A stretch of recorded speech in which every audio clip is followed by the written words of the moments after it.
অযোধ্যায় আজ অর্থাৎ 22শে জানুয়ারি ভগবান শ্রীরামচন্দ্রের প্রাণ প্রতিষ্ঠাতাকে কেন্দ্র করে আজ সন্ধ্যাবেলা কৈলাসহর হীরাছড়া চা বাগান এলাকায় একটি মৌন মিছিল অনুষ্ঠিত হয়। আজকের এই মৌন মিছিলের রেকর্ড সংখ্যক রামভক্ত লোকেদের উপস্থিতি লক্ষ্য করা যায়। দেখুন বিস্তারিত প্রতিবেদনে।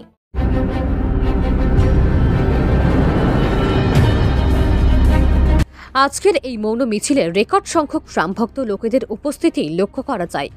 উক্ত এই মৌন মিছিলটি হীরাছড়া চা বাগানের কালী মন্দিরের সামনে থেকে শুরু হয়ে হীরাছড়া চা বাগানের বিভিন্ন পথ পরিক্রমা করে পুনরায় হীরাছড়া চা বাগানের কালী মন্দিরের সামনে এসে মিলিত হয়। আজকের এই মৌন মিছিলের নেতৃত্ব দেন হীরাছড়ার 21 নং ভোটের বিজেপি দলের ভোট সভাপতি শ্রীকুমার সরকার, বিশিষ্ট সমাজসেবী সুমন বাউরি, সুজিত লাল দেব, সুশান্ত দেবনাথ, গোপাল ব্যক্তি থেকে শুরু করে আরও অনেকে। হীরাছড়া 21 নং ভোটের সাক্ষাৎকার দলের ভোট সভাপতি শ্রীকুমার সরকার। কৈলাসহর থেকে শুভঙ্কর দাসের রিপোর্ট, RTV ত্রিপুরা।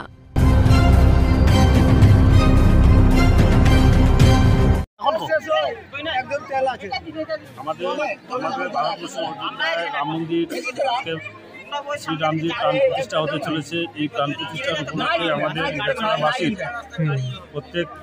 প্রত্যেক আমরা মহিলা এবং মেয়েদেরকে অনুপ্রেরণা দিয়েছি যে আমাদের আজকের এই ভব্য দিনের মধ্যে, আজকে প্রাণ প্রতিষ্ঠার দিনের মধ্যে যাতে আমরা আজকে র্যালির মাধ্যমে রামজিকে স্বাগত জানাই।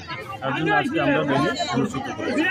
তাই আমি প্রত্যেক হীরাছড়াবাসী এবং প্রত্যেক ভারতবর্ষের সনাতন ধর্মের মানুষকে আমি কৃতজ্ঞতা জানাচ্ছি। আপনার পরিচয়টা? আমি হীরাছড়া প্রেসিডেন্ট শ্রীকুমার। ধন্যবাদ।